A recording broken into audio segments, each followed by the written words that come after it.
Okay, hi, and welcome back. Today is Thursday, August the 27th, and we are continuing with the lecture for Chapter 10, and this will be Chapter 10, 1C. And we finished up, I believe, talking about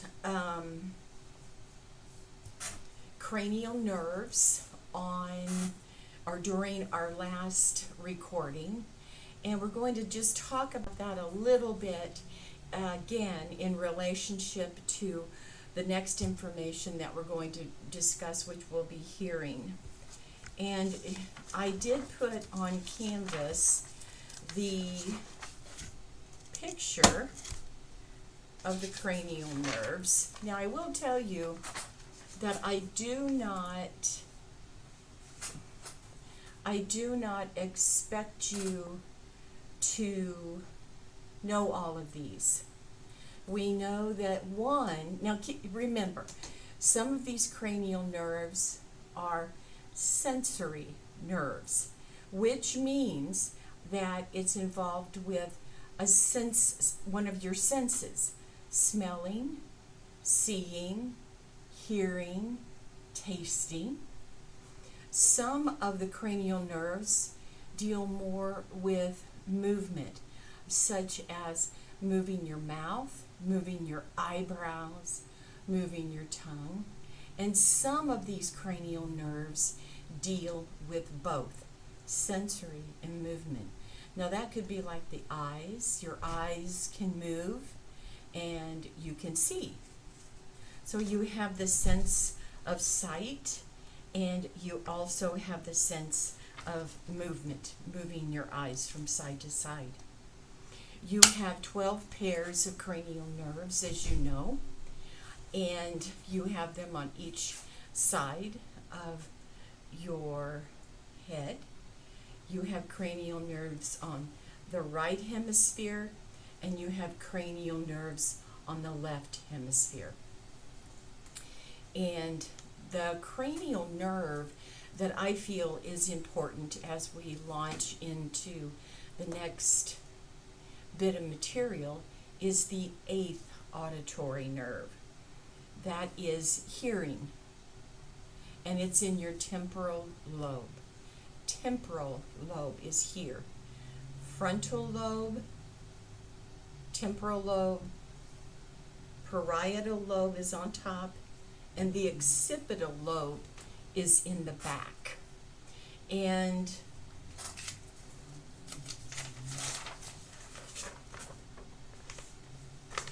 it's always the opposite side. The frontal lobe deals with thinking and memory. The frontal lobe is in the front, your forehead.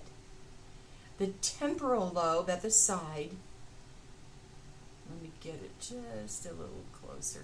Hearing. See what that says? Hearing. Learning and feelings. Then you have on the other side, you have the parietal lobe, language and touch. Occipital lobe is sight, that's in the back.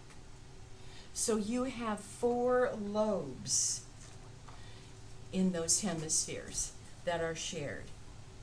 I can remember one time I was in, I won't say I was in a car accident, I started to say that, but a car hit me from behind, and it hit on the right, on the passenger side, rear quarter panel. And probably going about 80. I was on 70 in Ohio, and I remember my head going back and hitting the headrest. The airbag didn't explode, but I remember my head bouncing on the headrest. Now the headrest is not hard like a brick. It does have some cushion to it, but it's firm. Well, the next day, and I was fine. And the car left the scene. That was nice. The car left the scene. However, there were some really nice people who called into the police and told them what had happened, and we did find out who it was, and they did have to pay the repairs on my car, which I was so fortunate. I felt so lucky that somebody would go out of their way to do that for me. But the next day when I got up, I didn't have a headache, didn't hurt, but I just couldn't see very well. I couldn't seem to focus in on anything. And it was like my eyes were moving from side to side. And I thought, my gosh, what in the world is going on? I don't feel bad. I had a stiff neck a little bit, but it wasn't bad. My head bounced on that headrest in the area of the occipital lobe, and that's the area for vision. And all of a sudden I went, aha, that's why my vision is a little off today. 24 hours later, it was just fine. But that was the part of my brain that took the brunt of that impact, however minimal it was. Now, and the eighth auditory nerve is the important cranial nerve that we're going to talk about in relationship to hearing. Now, when we talk about hearing, we have to talk about the ear. Whoops. And the ear is comprised of three parts. Here is the ear canal. This is the outer ear. The outer ear. When you get to the eardrum, which is right here, and this is on canvas, by the way, on the other side of that eardrum, you have the middle ear, and you have what we call ossicles, and that word is listed there, and it's also in your text. And then you have this tube that runs down to the back of your throat. That's called the eustachian tube. It's from the back of your throat, and it goes up to the middle ear. The third part of the ear is the inner ear, inner, I-N-N-E-R, inner. The word at the top is cerumen, and that's just a fancy word for earwax.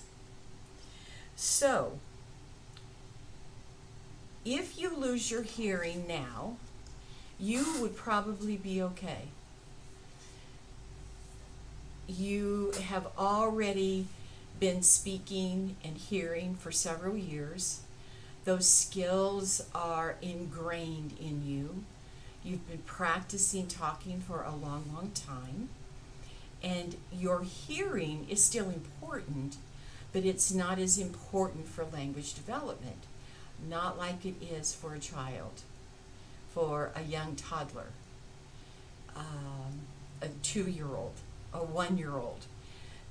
If they have a significant hearing loss, they'll probably have a significant language delay. The more significant the loss, the more significant the delay. My articulation would still be good. I might have a little nasality, maybe. I may not be able to discriminate my speech. I may not be able to tell if my sounds are nice and crisp or if I'm slurring my speech. But I'm well past the point of learning speech and language. So I may have some minimal impact. Hearing is crucial for normal speech. It's crucial. Very, very important. So those 3 anatomical divisions that we talked about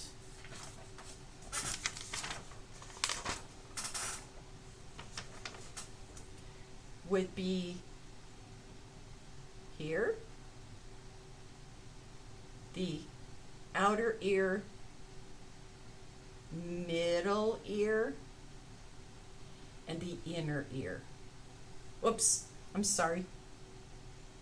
And the inner ear here.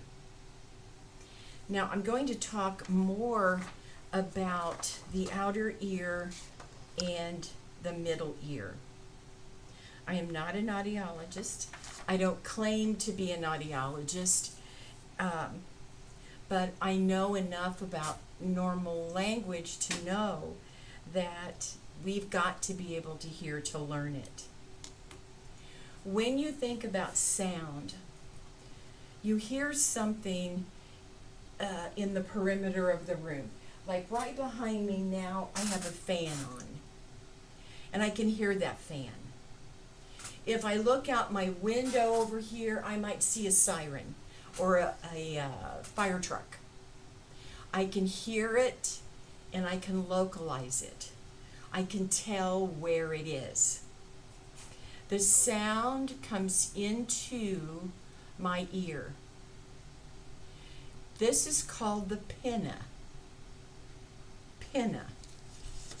And I have the word written right there, P-I-N-N-A, pinna. The fleshy part of your ear, the fleshy part. And it does help to serve as like a funnel to help that sound come into the ear canal. So the sound comes in, it travels from someplace out in the room, and it forms sound waves, and it comes into my ear. As I said, it's sort of caught by the pinna, serving as that funnel. Now, another word for ear canal is external auditory meatus. External being outer, auditory having to do with hearing, meatus is the same thing as the ear canal. Now the ear canal is approximately 1 inch long. Let's look at that.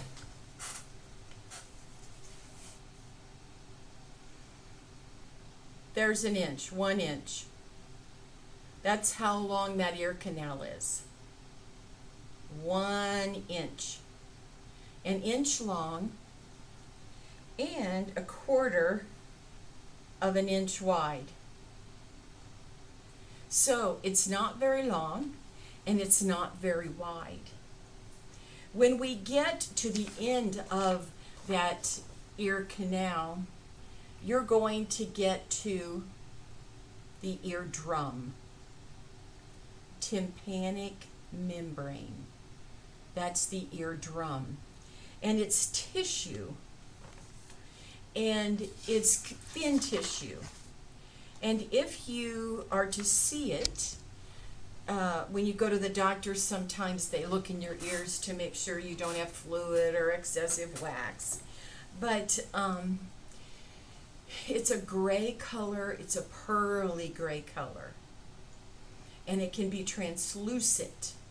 It's thin, you can see through it. And it, you will see a small structure. Sometimes you can't tell if it's in the eardrum, behind the eardrum, or in front of the eardrum, but it's a bone. It's a very, very small bone. That is the malleus. You have the malleus, and the foot of the malleus is touching the eardrum. Then you have another bone that's called the incus. That's connected to the malleus.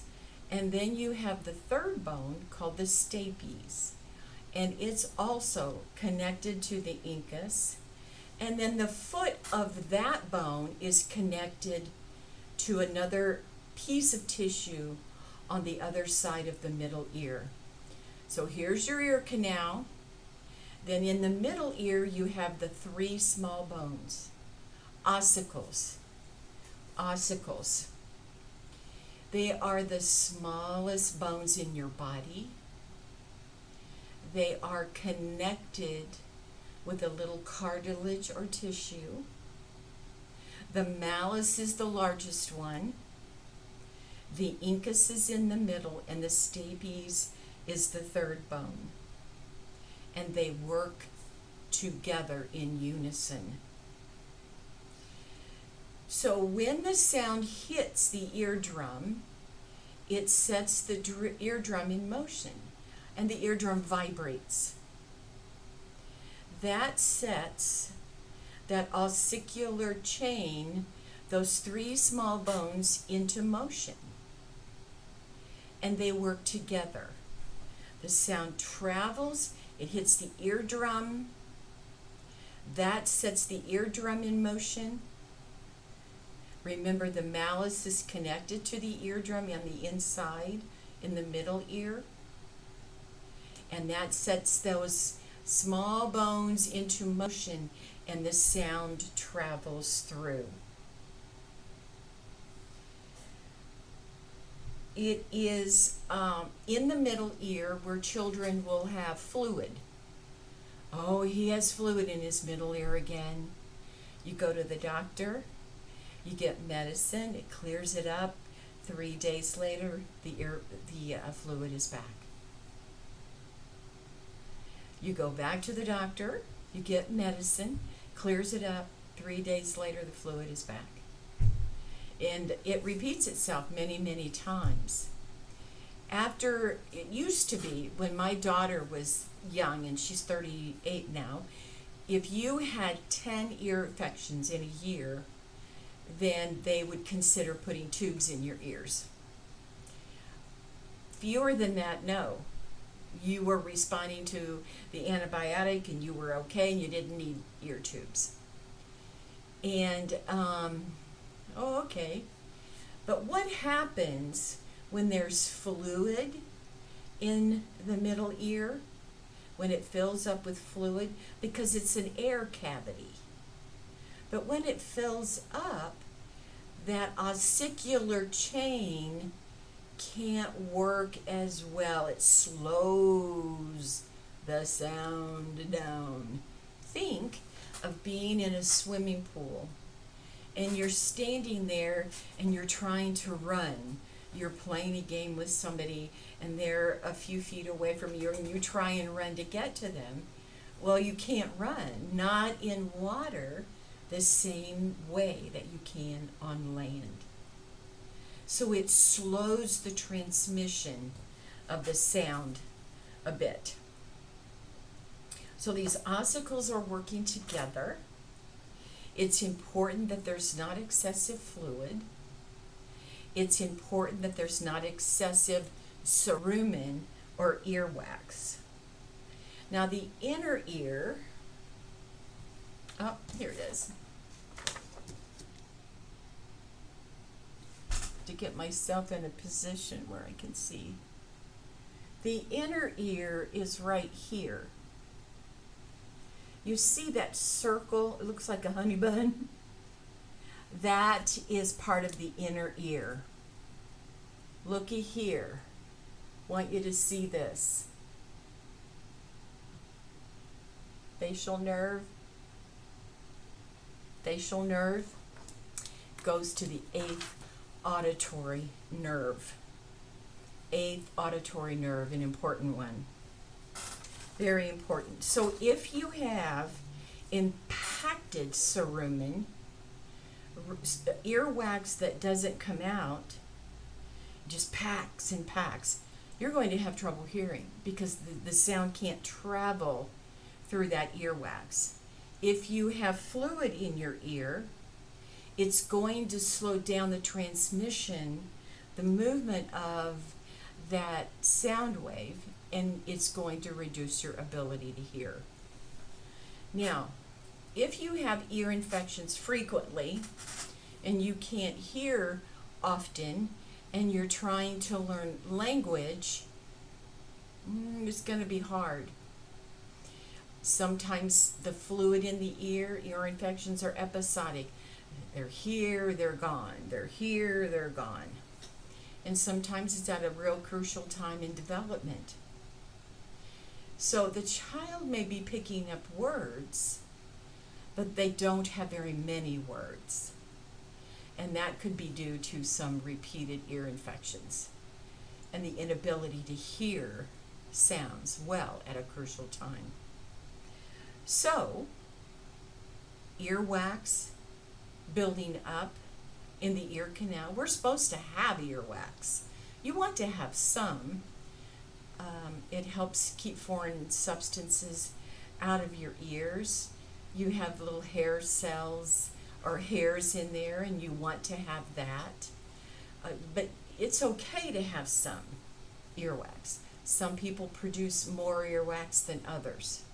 Some of you listening to me right now may have had to go to the ear, nose, and throat doctor or the ENT and have earwax removed every 6 months because you produced a lot of earwax.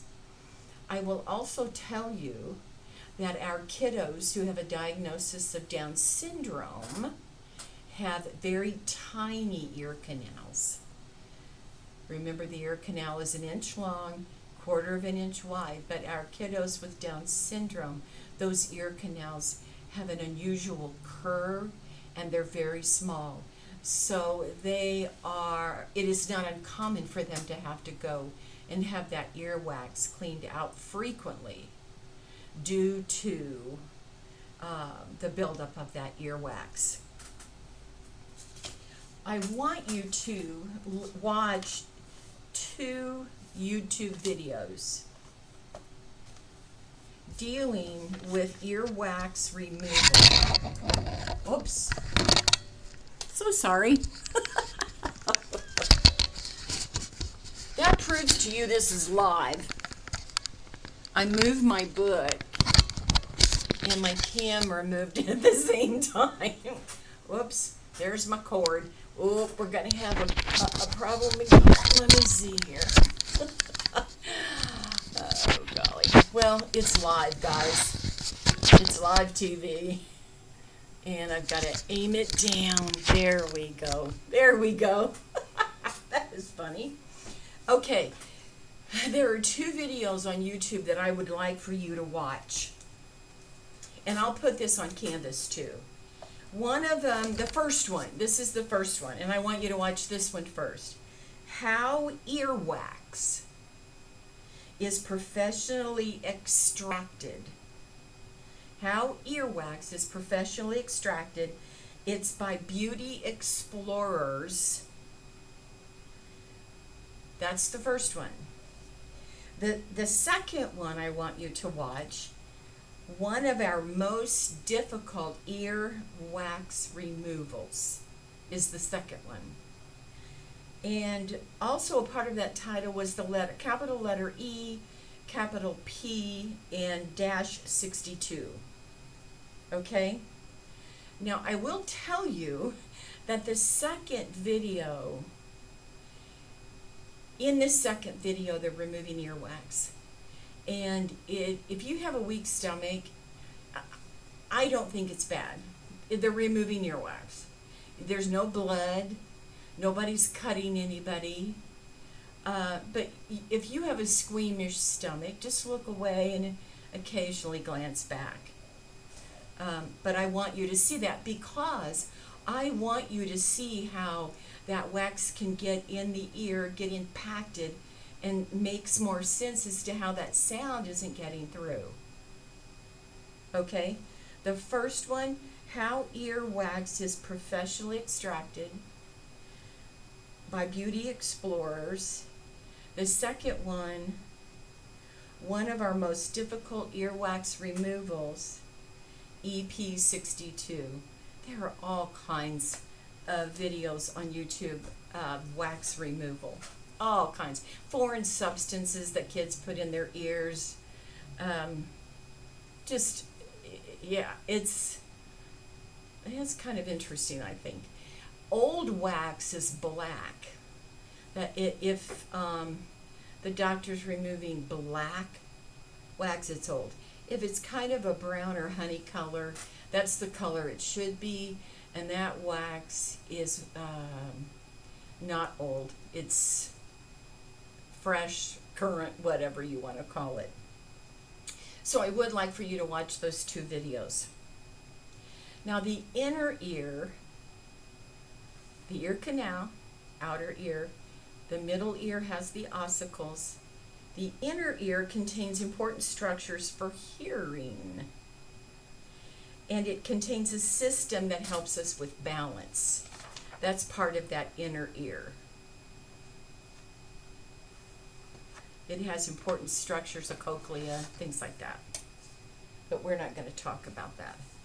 Now, if you have a hearing test, and you've all been in school, and you've had the hearing test, and they put the earphones on you, and they say, raise your hand when you hear the sound. Beep, beep. And some of the sounds are high-pitched, and some of the sounds are low-pitched. If you went to the doctor for a hearing test by an audiologist, they record those results on an audiogram. Audiogram. The gram meaning the graph, audio, a hearing graph, okay? And the symbols that are used, the red circle is, the red circle is the right ear, and the blue X's are the left ear. Now, I will tell you that this person has a pretty moderate hearing loss. But this is the result on the audiogram. Audiogram.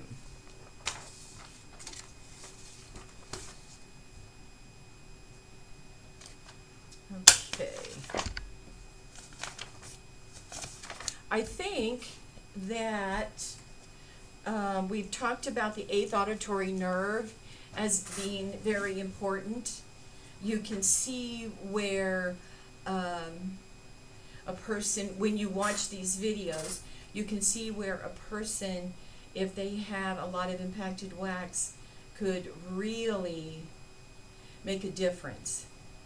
And some of our kiddos who have parents who have a significant hearing loss and have children, and those children hear, they do not have a significant hearing loss, that can be a very significant problem in terms of development for a young child. When I worked First Steps, I went to a home where both parents were diagnosed as deaf. They both tried hearing aids at one time, but they could just never get enough amplification from the behind the ear hearing aid. So they learned to sign. And they had a little boy and they had a little girl. And both of the children could hear. They did not have any kind of a hearing loss. My signing is marginal. Taught myself to sign. I have had a signing class. I have used it functionally in the past for being able to just teach some simple vocabulary. So for example, cat, the whiskers, eat, drink. This one is interesting, cracker, hamburger, you're making the hamburger. So I taught individuals who didn't have much vocabulary and who were significantly hearing impaired vocabulary, colors, numbers, important words in their home or in their environment. And so with this family, they were so kind and they helped me a lot with learning signs. They had some oral speech, but it was what you call deaf speech in that it was nasal, it just had a different sound. and trying to teach them how to stimulate language in their children. Now, the children would pick up on the way the parents said a word. And so they were imitating what the parents were saying, and sometimes those words were really hard to understand. Those little kids could sign like you wouldn't believe. They understood those signs. They knew exactly what mom and dad were saying. Now, somebody might say, well, why didn't the parents get a cochlear implant? Well, individuals, it's my understanding, individuals who live in the deaf community who sign really are not proponents of cochlear implants, because from what I have been told, they feel like others are looking down upon them because they sign, they're deaf, they sign, it's a significant disability, you know, what's wrong with me because I sign? There's nothing wrong with me. But others believe that if I can give my child the opportunity to hear and learn oral speech, that's what I want to do.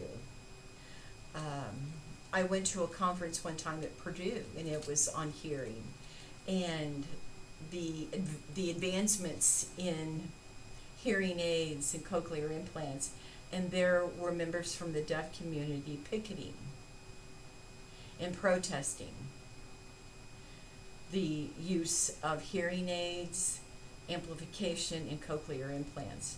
I just thought it was so interesting. I just had no idea they felt that strongly about that.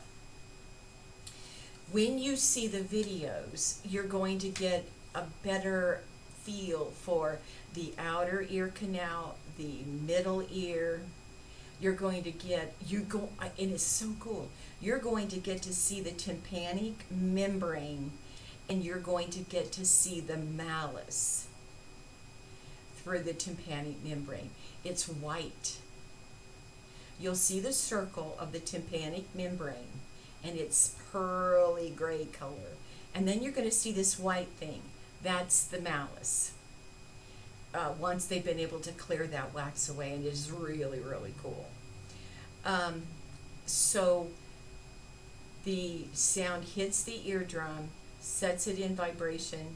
The ossicular chain, those ossicles pick up the movement, and they send the sound across the middle ear into the inner ear.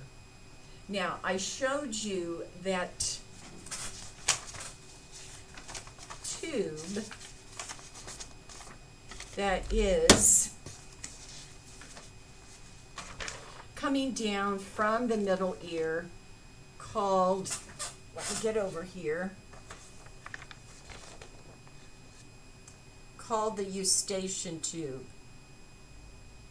Right here. The eustachian tube that goes from the middle ear to the back of your throat. So if you have an ear infection, that infection from that middle ear can travel down that eustachian tube into the back of your throat, and you can get throat infection. The eustachian tube helps to equalize air pressure on both sides of the eardrum, both sides of the tympanic membrane. It equalizes air pressure. Think of going up in a plane, pop, pop, pop, pop. As you make the descent, pop, pop, pop. Going up in the mountains, down and back down from the mountains, popping. That's the eustachian tube equalizing air pressure. If you swim and you go down to the deep end, you feel it. If you scuba dive, some people have great success clearing their ears, the air pressure. The eustachian tube helps us equalize that air pressure from both sides of the tympanic membrane. Also, little kids get ear infections a lot because that eustachian tube, as it comes down from the middle ear, as we get older, In little kids, it's a little more straight or level, so that bacteria sits in that nice warm place. And as it sits in that nice warm place, bacteria grows.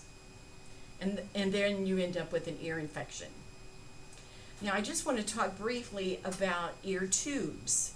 Some of you probably have had they're called ventilating tubes in your ears. And maybe you've had more than one set of ventilating tubes in your ears.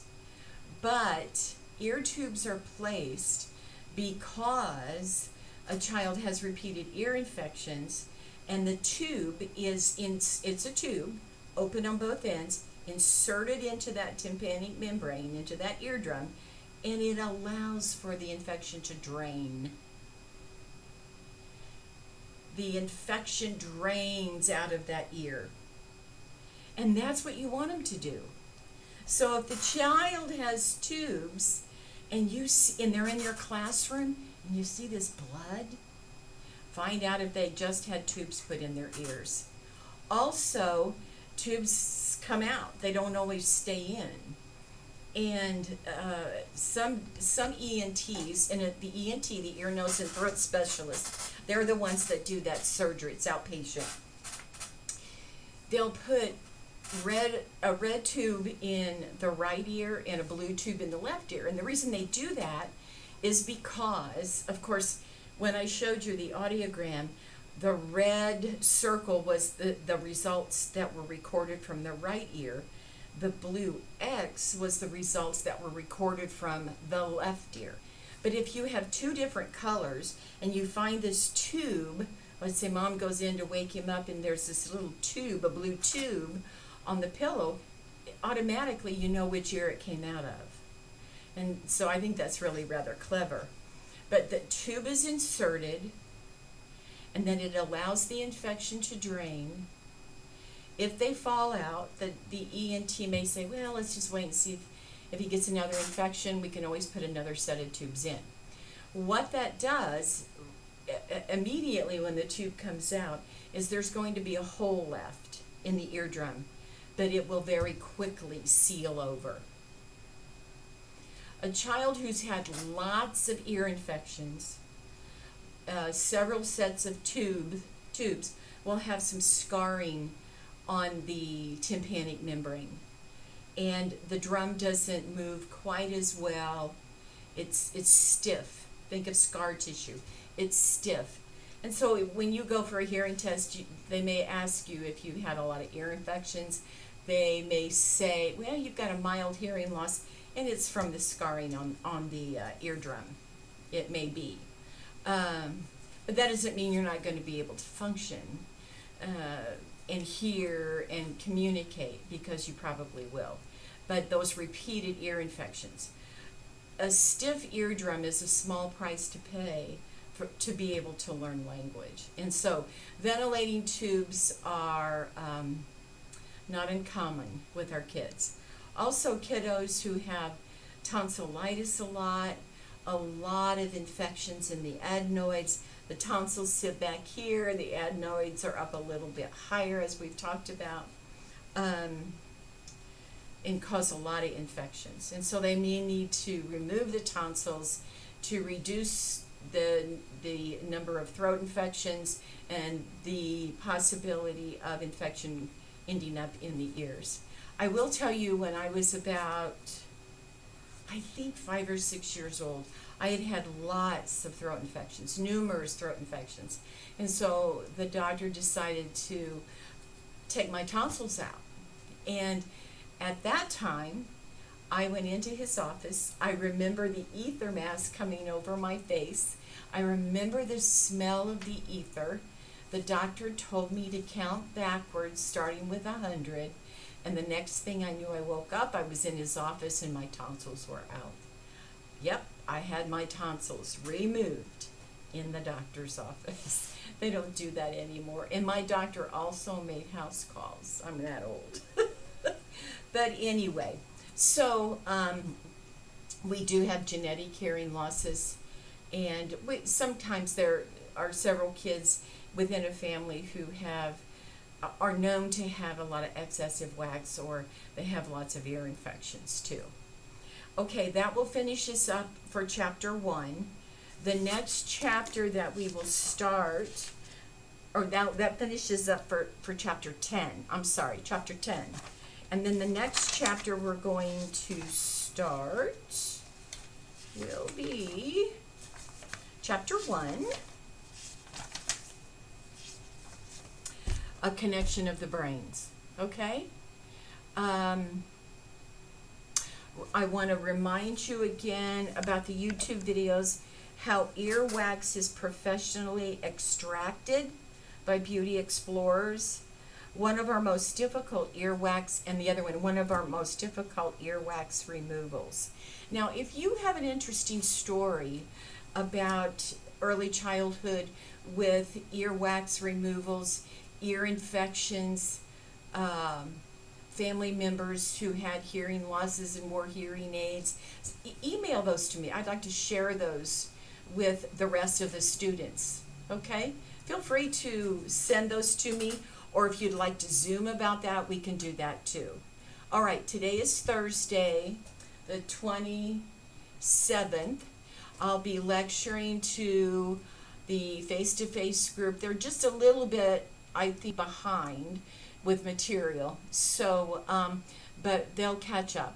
And so see ya.